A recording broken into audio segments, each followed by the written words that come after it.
प्यारी साध संगत जी, राधा स्वामी। प्यारी संगत जी, आज का यह सत्संग बड़ा ही रूहानियत भरा सत्संग है।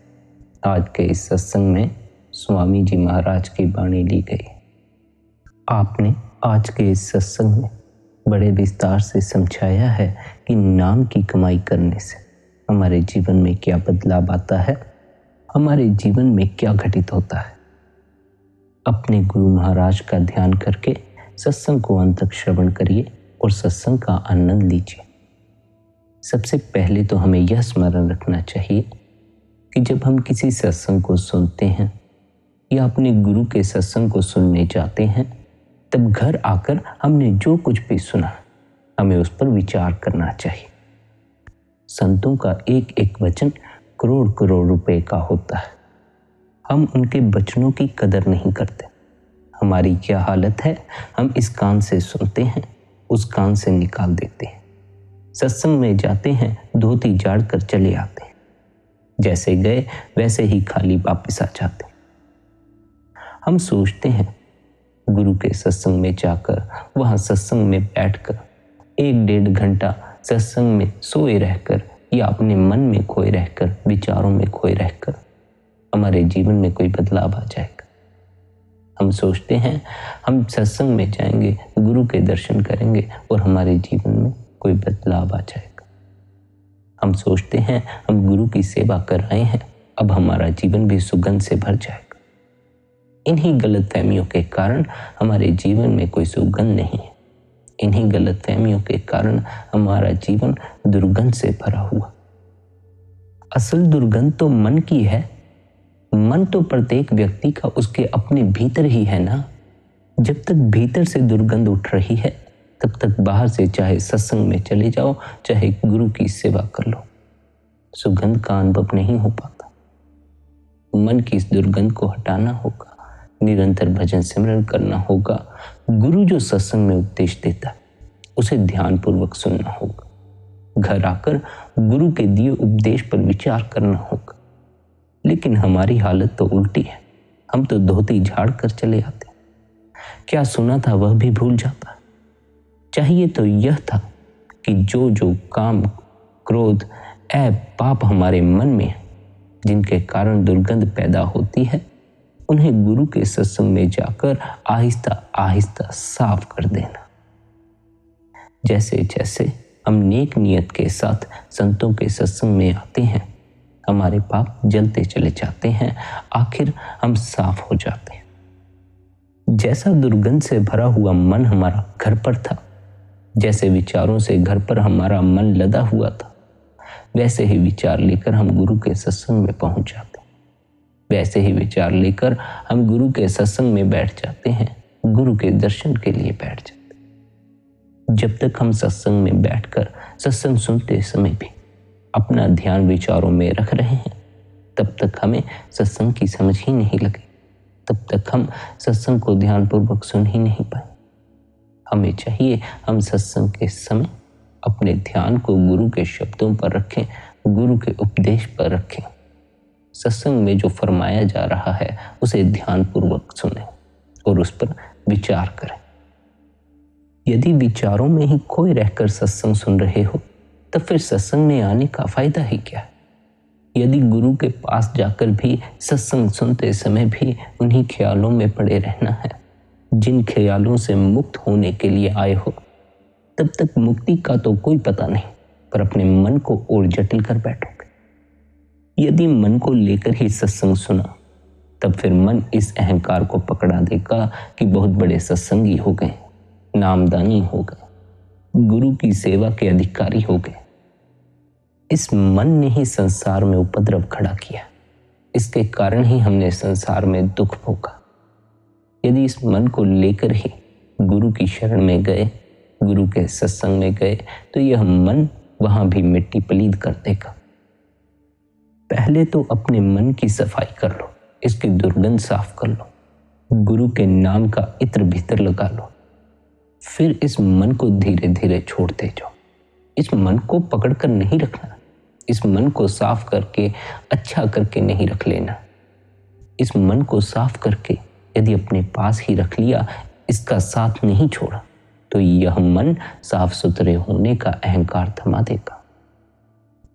मन की सफाई तो इसलिए आवश्यक है ताकि हमारे भीतर गलत तरह के विचार जन्म न ले, हम गलत तरह के कर्मों में न पड़े, हमें अपनी इंद्रियों द्वारा अपनी ऊर्जा को बाहर व्यय न करना पड़े।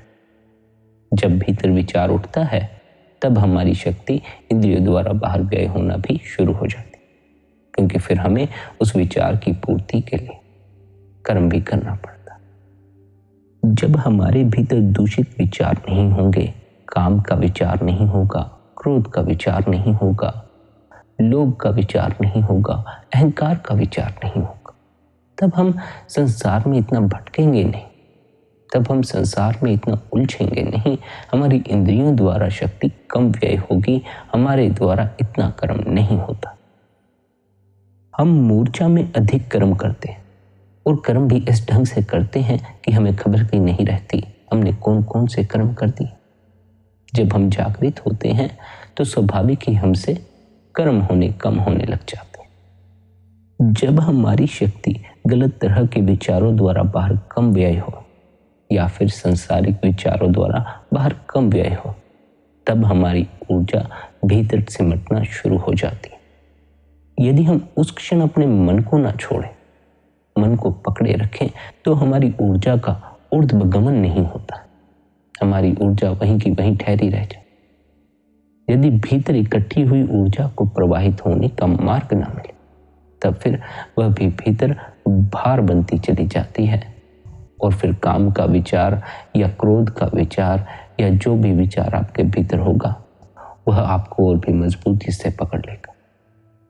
भीतर इकट्ठी हुई ऊर्जा को भीतर प्रवाहित होने के लिए एक नया मार्ग देना होगा। वह मार्ग आपके तीसरे नेत्र पर मौजूद है। इस तीसरे तिल के भीतर वह मार्ग इस ऊर्जा के प्रवाह के लिए आपको खोलना होगा। जब तक हम मन में फंसे हैं तब तक वह मार्ग खुलता नहीं है। ऊर्जा उस द्वार पर तब तक चोट नहीं कर पाती। तीसरे तिल के भीतर वह जो द्वार बंद पड़ा है वह ऊर्जा की चोट से खुलता। मन में फंसे रहकर, विचारों में फंसे रहकर, कल्पनाओं में फंसे रहकर हमारा ध्यान उस द्वार तक पहुंच ही नहीं पाता। हमारा ध्यान मन तक ही सीमित रह जाता है, विचारों तक ही सीमित रह जाता है। जब तक हम भीतर से तीसरे तिल पर अपने ध्यान को टिकाएंगे नहीं, तब तक हमारे भीतर इकट्ठी हुई ऊर्जा उस द्वार पर चोट नहीं कर पाई। जहां हमारा ध्यान चला जाता है उसी तरफ हमारी ऊर्जा प्रवाहित होना शुरू हो जाती।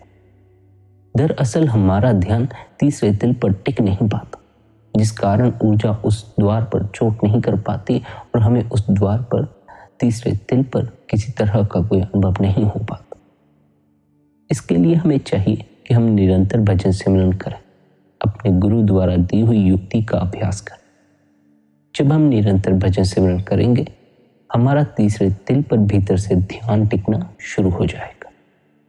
जब तक हमारा ध्यान विचारों में टिका हुआ है, मन में टिका हुआ है, मन को ताकत मिलती रहेगी, वह शक्ति मन को मिलती रहेगी और मन आगे से आगे गति करता चला जाएगा।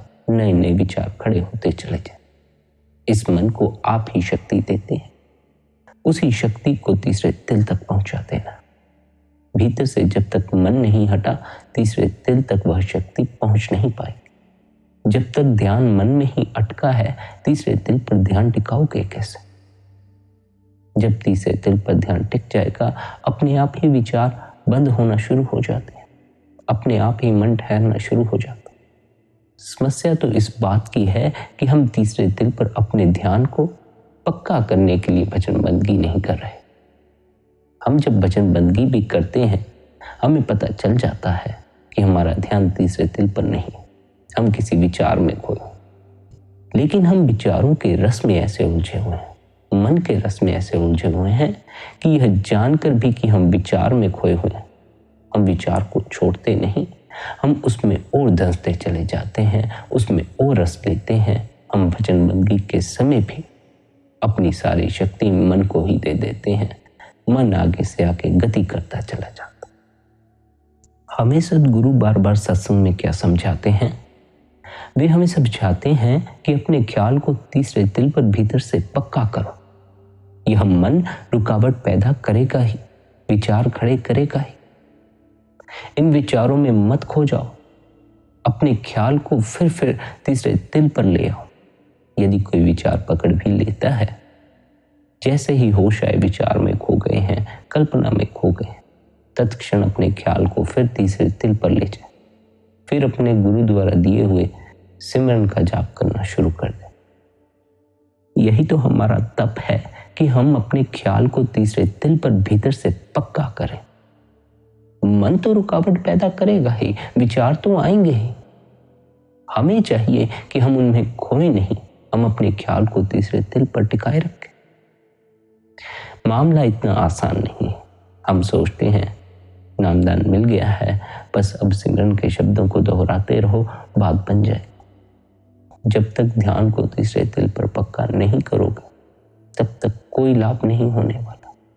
जब तक भजन बंदगी के समय भी ध्यान मन में ही है, विचारों में ही है, कल की चिंता में ही है, बच्चों की चिंता में ही है, तब तक आपकी सारी शक्ति मन में ही व्यय हो जाने वाली है।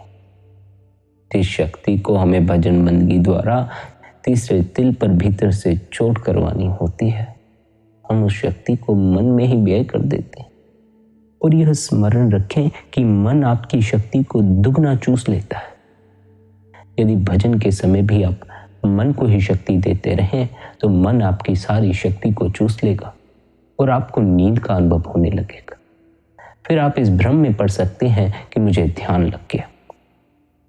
मन को शक्ति दे दो, तब भी शरीर थक जाता, तब भी नींद आना शुरू हो जाती। ध्यान से तो जागरण आता है, हम ध्यान को भी नींद बना लेते हैं। ध्यान में डुबकी लगाने से तो तंदुरुस्ती आती है, चुस्ती आती है। हम तो ध्यान में डुबकी लगाकर सुस्त हो जाते हैं। यह ध्यान नहीं है, यह मन को अपनी शक्ति दे देना। मन को अपनी शक्ति देते रहो, ध्यान के बाद नींद ही आती रहेगी। ध्यान के बाद तंदुरुस्ती नहीं आएगी, चुस्ती नहीं आएगी, खिलाहट नहीं आएगी। फिर ध्यान के बाद चेहरा मुरझाया सा रहेगा, नींद सी चढ़ी रहेगी। ध्यान का अर्थ जागरण है। ध्यान को नींद मत समझ ले। ध्यान और नींद हैं तो एक ही तरह की अवस्था है, लेकिन इन दोनों में एक फर्क है। नींद में भी आप उसी तल पर होते हैं जिस तल पर आप ध्यान में होते हैं, लेकिन नींद में आपको उस तल की कोई खबर नहीं लग पाती। नींद में आपको यह भी नहीं पता होता आप कहां पर हैं। ध्यान में आपको उस तल की खबर लग सकती है, जागरण में ही आप उस तल का अनुभव कर सकते हैं। सोए हुए व्यक्ति को तो अपनी ही खबर नहीं होती, उस मालिक की क्या खबर हो पाएगी। जागा हुआ व्यक्ति ही उस मालिक का अनुभव कर सकता। रात्रि भी सोते वक्त भी हम अपने भीतर उतरते हैं, लेकिन हमें उसका कोई पता नहीं। जब तक हम जागकर उस अवस्था का अनुभव नहीं कर लेते, अपने भीतर का अनुभव नहीं कर लेते, उस तल का अनुभव नहीं कर लेते जहां हम रात्रि नींद में प्रवेश कर जाते हैं, तब तक हमें नींद में भी उस तल का अनुभव नहीं हो पाता। थोड़ा समझें, जैसे गहरी नींद में हम भीतर उस तल पर सरक तो जाते हैं, लेकिन उस तल को देख नहीं पाते। क्यों नहीं देख पाते? क्योंकि हम स्वप्न को देख रहे होते हैं। हम केवल स्वप्न तक ही सीमित रह जाते। स्वप्न में जो घटता है, हमें केवल वही अनुभव हो पाता। हम भीतर उतरकर भी उस तल का अनुभव नहीं ले पाते, उस तल को नहीं देख पाते। इसी तरह हमारे साथ जागते समय होता। होते तो हम भीतर ही हैं, लेकिन फिर भी भीतर के तल को देख नहीं पाते। क्यों नहीं देख पाते? क्योंकि जैसे हम रात्रि स्वप्न को ही देखते रह गए, वैसे हम जागते समय विचारों को ही देखते रह जाते, मन में ही उलझे रह जाते।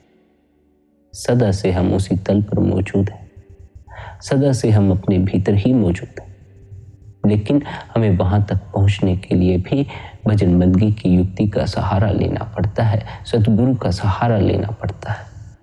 क्योंकि या तो हम उस तल से विचारों के कारण चूक जाते हैं, या फिर हम उस तल से स्वप्न के कारण चूक जाते हैं।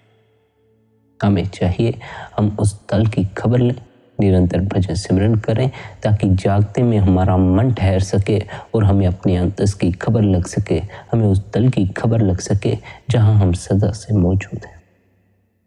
हमारे लिए तो सत्संग सुनना फिल्म देखने जैसा, जैसे हम फिल्म देखकर अपना समय व्यतीत करते हैं, अपने मन को थोड़े समय के लिए तसल्ली देते हैं, ऐसे ही सत्संग द्वारा भी हम अपने मन को कुछ समय के लिए तसल्ली देते हैं। सत्संग के बाद हमारी फिर वही की वही हालत होती है, हमारा मन वही का वही होता है, हमारा जीवन वही का वही होता है। सत्संग को सुनकर, गुरु के सत्संग में जाकर, गुरु की सेवा करके भी हमारा जीवन जरा भी रूपांतरित नहीं हो पाता। भजन बंदी की युक्ति लेकर, नाम का अभ्यास लेकर हमारा जीवन जरा भी रूपांतरित नहीं हो पाता। कारण यही है कि इस मन का साथ नहीं छोड़ना, इस मन का साथ छोड़ देना होगा। धीरे धीरे भजन बंदी द्वारा इस मन का साथ छोड़ना। भजन बंदी का लक्ष्य इस मन को शुद्ध करके रख लेना नहीं, असल बात ही मन से परे हो जाने की है। शुद्ध या अशुद्ध का कोई सवाल ही नहीं। इस मन का साथ करोगे, दुर्गंध में जीवन व्यतीत हो जाएगा, सारा जीवन दुर्गंध से भरा हुआ मालूम होगा। जब गुरु के सत्संग में जाओ, सत्संग को सुनो, तो इस मन का साथ लेकर सत्संग में मत बैठो। अपना ध्यान मन द्वारा निर्मित किए जा रहे विचारों में मत रखो, कल्पनाओं में मत रखो, ख्यालों में मत रखो। अपना ध्यान गुरु के उपदेश पर टिकाओ, अपना ख्याल तीसरे दिल पर टिकाओ। गुरु का मकसद आपको दूषित विचारों से निकालकर शुद्ध विचारों में उलझा देना नहीं है। मन तो शुद्ध विचारों का भी अहंकार पकड़ लेता है। गुरु का मकसद तो आपको इस मन से ही परे कर देना, इन विचारों से ही परे कर देना। इन विचारों से परे होकर ही अपने होने की खबर लगती है, भीतर की खबर लगती है, उस शब्द से मिलाप होता है। जो संतों का सत्संग है, इसके बराबर दुनिया में कोई धर्म नहीं, कोई तीर्थ नहीं। जब जीव सत्संग में जाता है, नाम की महिमा सुनता है, शब्द की महिमा सुनता है, उसका भी शब्द के प्रति प्यार बढ़ता है। उसके भीतर भी ख्याल उठता है कि उसकी भी लिप शब्द से जुड़ जाए। लेकिन जो शब्द से लिप जुड़ती है, वह अभ्यास द्वारा जुड़ती है। अभ्यास द्वारा मन ठहर जाता है, मन छूट जाता है। ध्यान मन पर नहीं रहता, विचारों पर नहीं रहता, तीसरे दिल पर पक्का हो जाता। अभ्यास करना हमारे लिए आवश्यक है ताकि हमारा ध्यान तीसरे दिल पर ठहर सके और हमारा ध्यान इन विचारों की तरफ न जाए, इस मन की तरफ न जाए। भीतर गूंजते यदि शब्द को सुनना है, उस शब्द से जुड़ना है, तो इस मन का सहारा भी छोड़ना होगा। यह मन का सहारा ही उस विराट सागर में तिनके का सहारा मालूम पड़ता है। लेकिन यह तिनका आपको ज्यादा समय के लिए बचा नहीं सकता।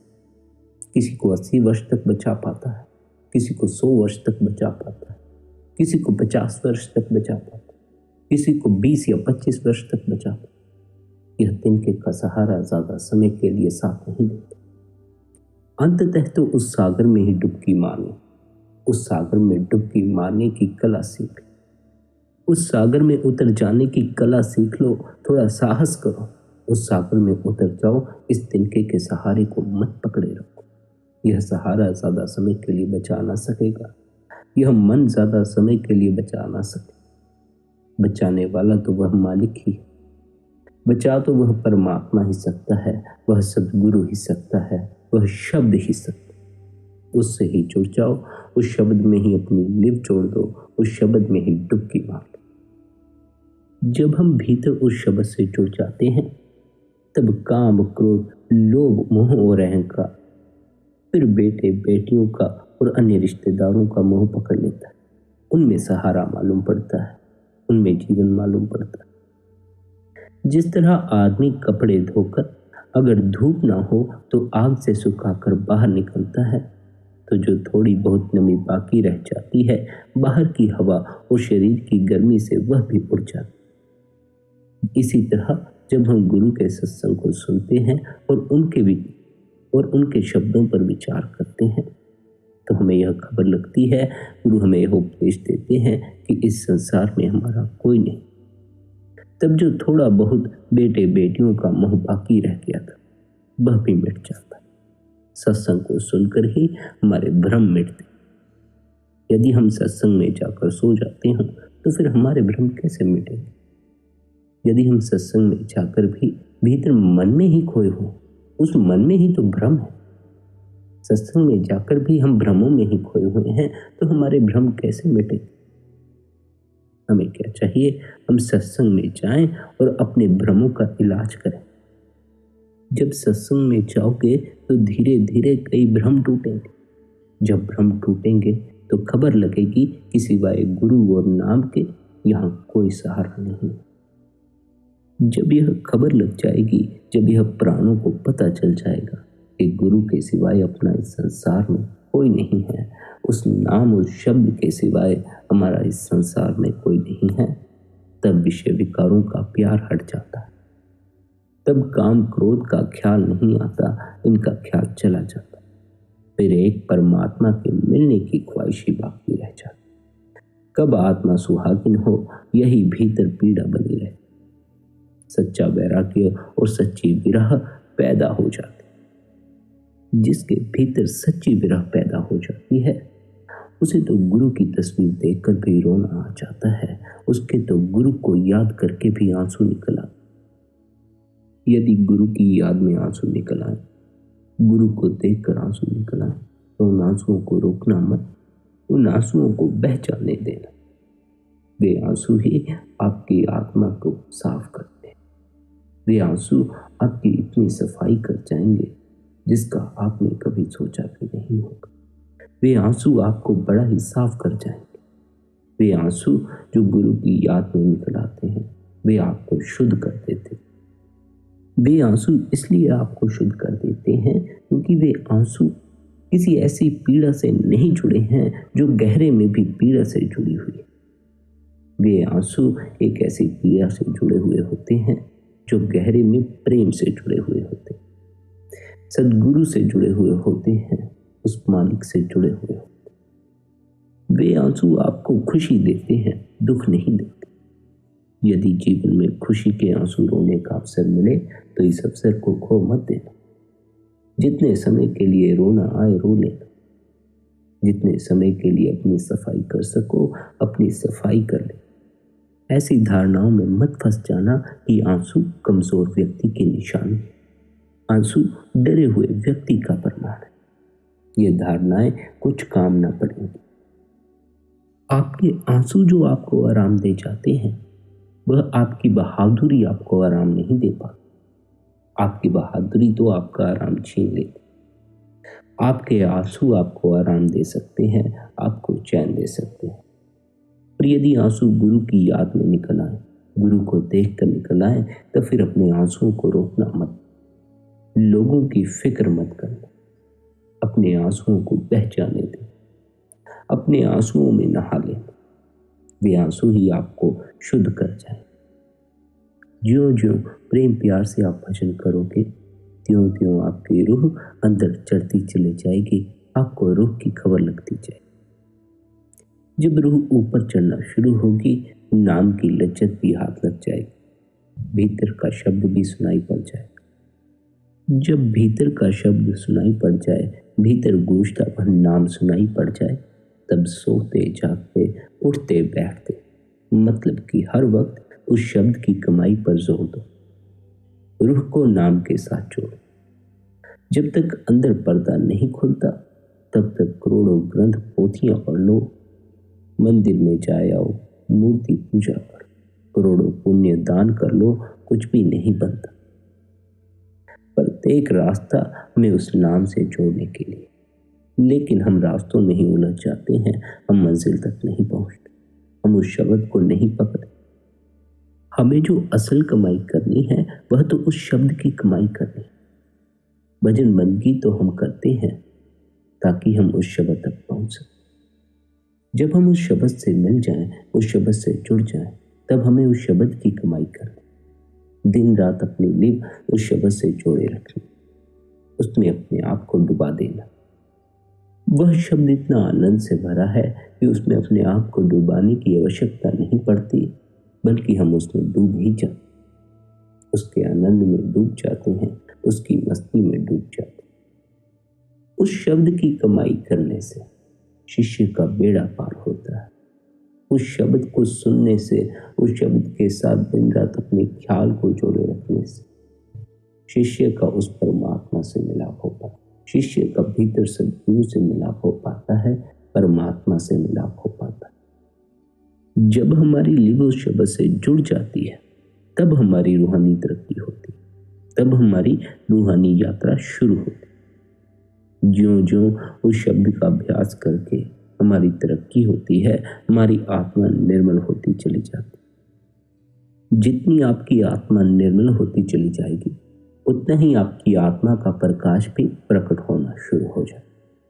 आत्मा का प्रकाश प्रकट नहीं होता क्योंकि अभी आत्मा निर्मल नहीं। जितनी आत्मा निर्मल होगी, उतना ही प्रकाश भी प्रकट होगा, उतना ही आपको भीतर प्रकाश भी नजर आना शुरू होगा। शब्द से जुड़कर भीतर आत्मा को निर्मल कर, नाम से जब हम जुड़ जाते हैं, तब हमें जाप करने की आवश्यकता नहीं रह जाती, अभ्यास करने की आवश्यकता नहीं रह जाती। उठते बैठते, सोते जागते हमें वह शब्द सुनाई पड़ता है, हमें बस अपने ख्याल को उस शब्द से जोड़ देना होता है। हमारे भीतर इतनी क्षमता नहीं है कि हम अभ्यास को भी पूर्णतः निभा पाए।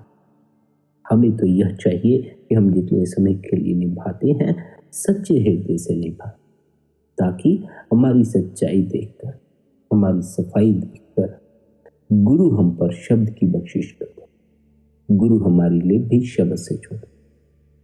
भजन हम सदा के लिए नहीं कर पाए, उस शब्द से जुड़ने के बाद हमें कुछ भी करने की आवश्यकता नहीं रह जाती, मात्र उस शब्द से अपने ख्याल को जोड़ना है। उस शब्द तक तो पहुंचना होगा। उस शब्द तक पहुंचने के लिए भजन बंदगी करनी होगी, सिमरन का जाप करना होगा।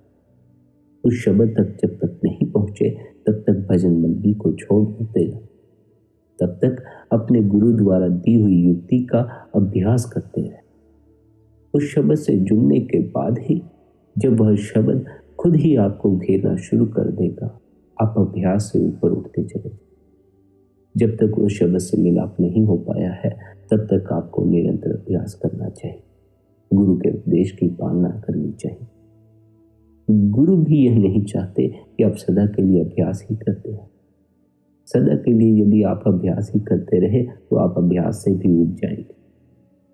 गुरु का भी यही लक्ष्य है, यही मकसद है कि वह आपको शब्द से जोड़ दे, ताकि आपको अभ्यास की भी आवश्यकता न रहे।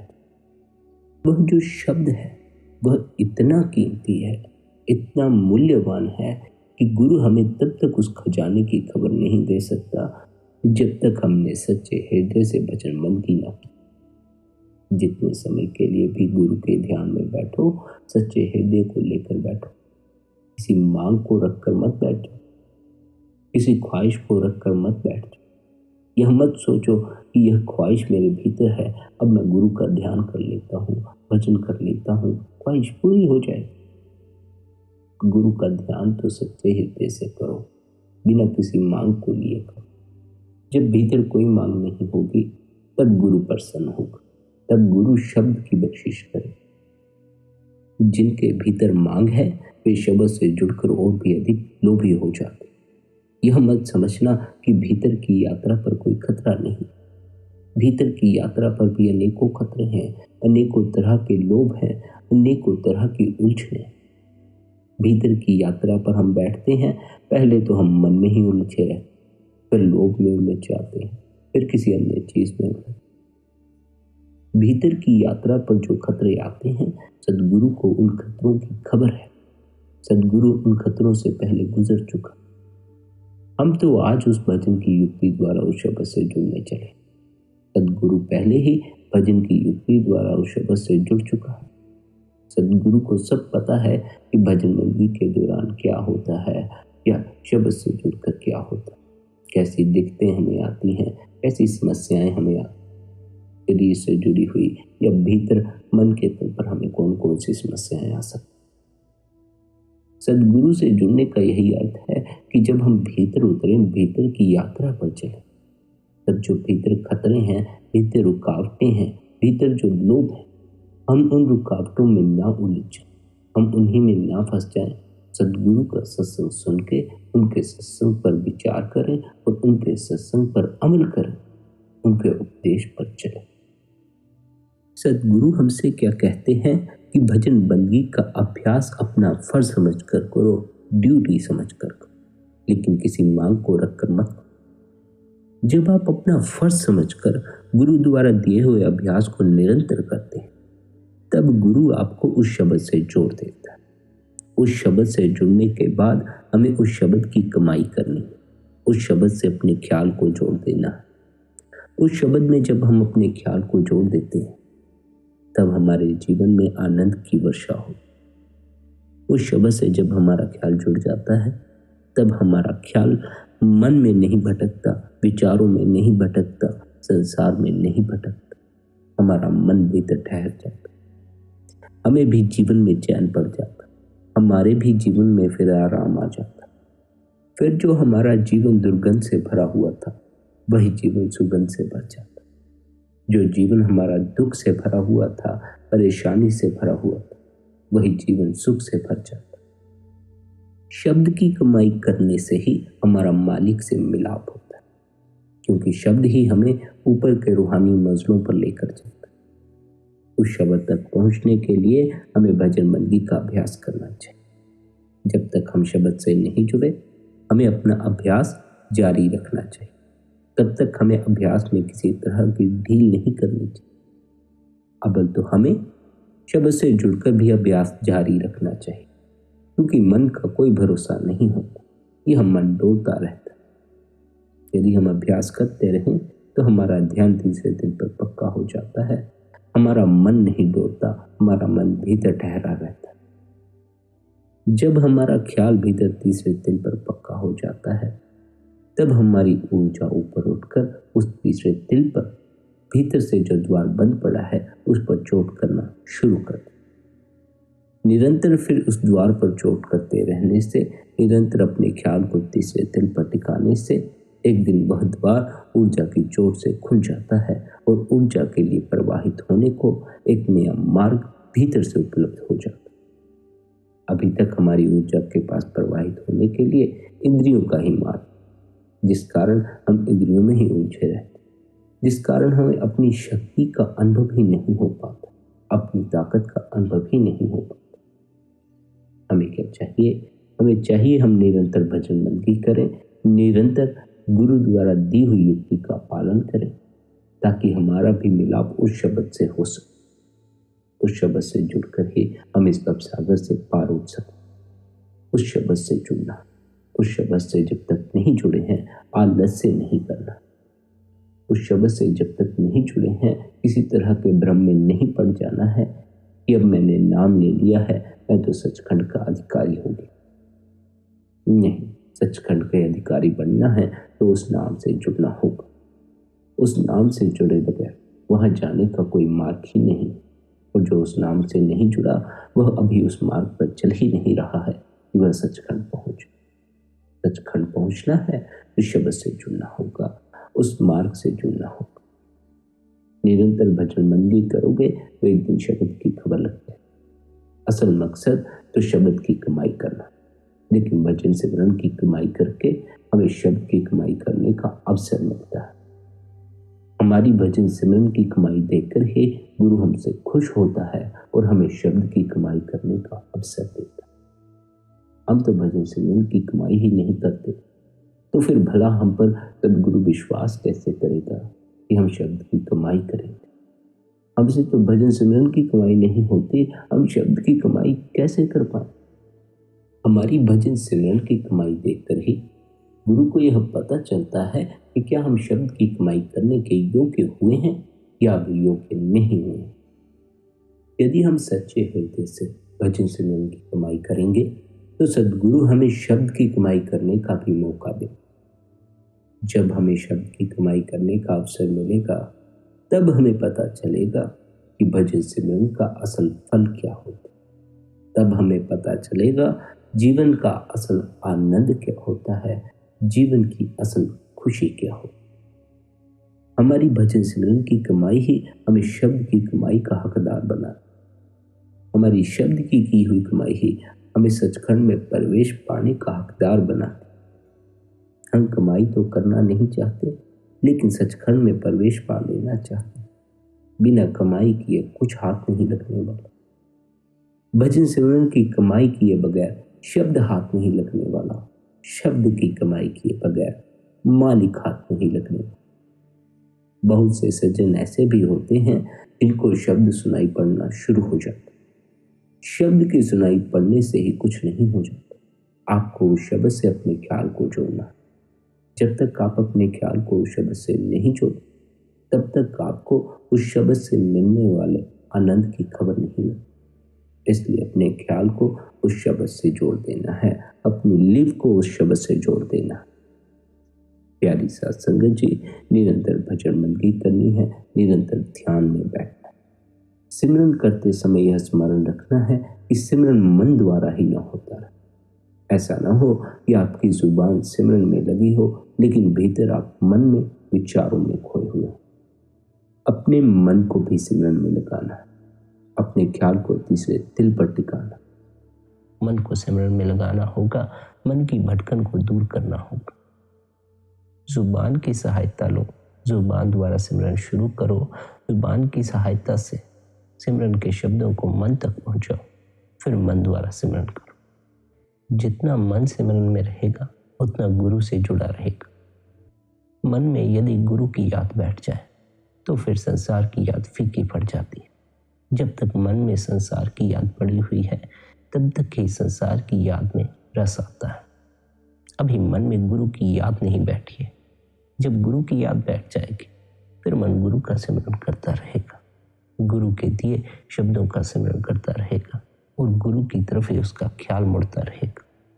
फिर गुरु का विचार ही भीतर प्रकट होता रहेगा।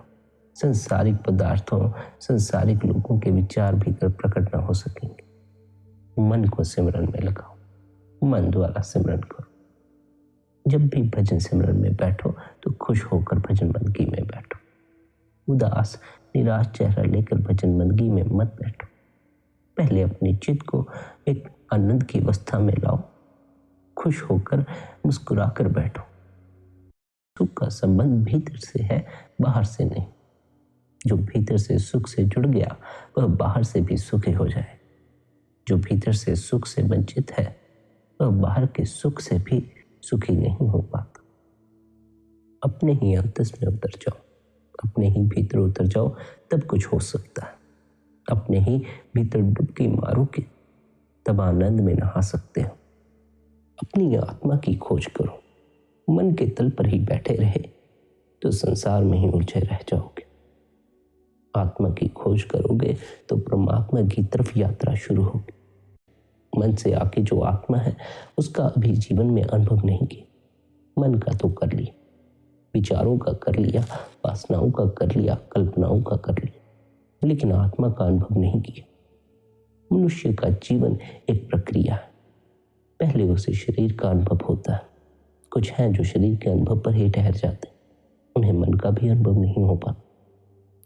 लेकिन फिर है जो मन का अनुभव करते हैं, पर फिर वे मन के अनुभव पर ही ठहर जाते हैं, वे मन के आगे नहीं बढ़ते। फिर है आत्मा का अनुभव। कुछ हैं जो आत्मा के अनुभव पर ठहर जाते, वे उससे आगे नहीं बढ़ते, वे उसी अनुभव को सत्य मान लेते हैं, उसी पर ठहर जाते हैं। अंतिम अनुभव परमात्मा का अनुभव है। परमात्मा का जब अनुभव होता है तो न आत्मा रह जाती है, न मन रह जाता है, न शरीर रह जाता। फिर जो है सब कुछ परमात्मा ही हो जाता। फिर परमात्मा के अतिरिक्त कुछ नहीं बचता, कुछ शेष नहीं रह जाता।